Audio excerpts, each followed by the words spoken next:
ہم نے یہ دیکھا ہے کہ عام طور پہ آپ کے افکار پہ لوگ یہ تنقید بھی کرتے ہیں کہ جب ہم نے یہ کہہ دیا کہ رسول کی اطاعت در حقیقت خدا کی اطاعت ہے،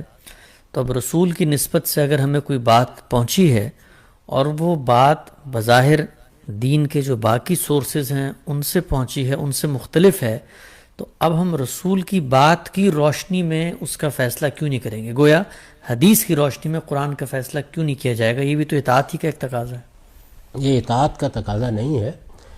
بہت معذرت کے ساتھ حماقت ہے۔ اس کی وجہ یہ ہے کہ رسالت مآب صلی اللہ علیہ وسلم نے ہمیں قرآن دیا ہے، تو قرآن نے یہ بتایا ہے کہ خود قرآن کی کیا حیثیت ہے۔ قرآن مجید نے یہ بتایا ہے کہ اگر کسی معاملے میں کوئی اختلافی چیز سامنے آ جائے، دین سے متعلق کوئی اختلافی چیز سامنے آ جائے، تو میری آیات فیصلہ کن ہوگی۔ چنانچہ دیکھیے کہ جہاں پر اللہ تعالیٰ نے اپنے ہدایت کے اس پورے سلسلے کو بیان کیا ہے، وہاں خاص طور پر یہ بات کہی ہے کہ جب ہم کتاب نازل کرتے ہیں پیغمبروں کے ساتھ، وَأَنزَلَ مَعَهُمُ الْكِتَابَ، کس لیے نازل کرتے ہیں؟ لِيَحْكُمَ بَيْنَ النَّاسِ فِي مَا اخْتَلَفُوا فِيهِ۔ رسالت مآب صلی اللہ علیہ وسلم اس وقت ہمارے سامنے موجود ہوں اور آپ فرمائیں کہ قرآن مجید کی اس آیت کا مطلب یہ ہے، تو جو آدمی چون و چرا کرے وہ ایمان پر کیسے رہ سکتا ہے؟ لیکن اب جو بات بیان کی جائے گی وہ بات رسالت مآب صلی اللہ علیہ وسلم نے براہ راست ہم کو نہیں کہی، وہ سننے والوں نے سنی ہے، انہوں نے پہنچا دی ہے، وہ ایک کے بعد دوسرے کے ہاتھ میں آئی ہے، دوسرے سے تیسرے کے ہاتھ میں آئی ہے،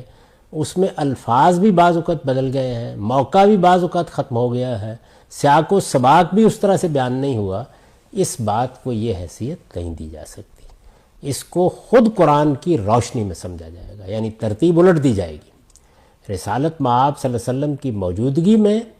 تو مقدم حیثیت آپ کی ہے، لیکن جب آپ دنیا سے رخصت ہو گئے تو اب مقدم حیثیت آپ کے دیے ہوئے قرآن اور آپ کی پیش کی ہوئی سنت کی ہے۔ یعنی اب جو چیز بھی لوگ بیان کریں گے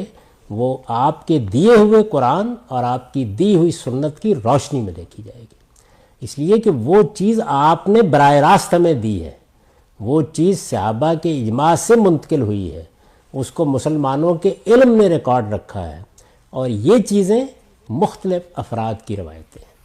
یعنی میں نے ایک کتاب لکھی، وہ کتاب لکھ کے آپ کو دی،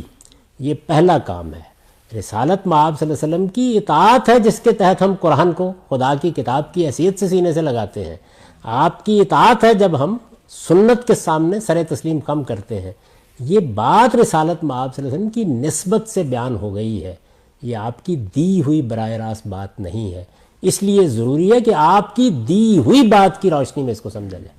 جو براہ راست ہمیں آپ سے ملی ہے، آپ ہی سے سمجھ رہے ہیں، لیکن کس روشنی میں؟ آپ تو نہیں سمجھا رہے نا اس وقت، جو آپ سے مستند ترین طریقے سے ملا ہے، جس کو آپ نے خدا کی کتاب کہہ کے دیا ہے، جس کو آپ نے اپنی سنت کہہ کے جاری کیا ہے، اس کو سامنے رکھیں گے اور لوگوں کی باتیں جو انہوں نے بیان کی ہیں وہ اس کی روشنی میں سمجھیں گے۔ یہ اصول ہے۔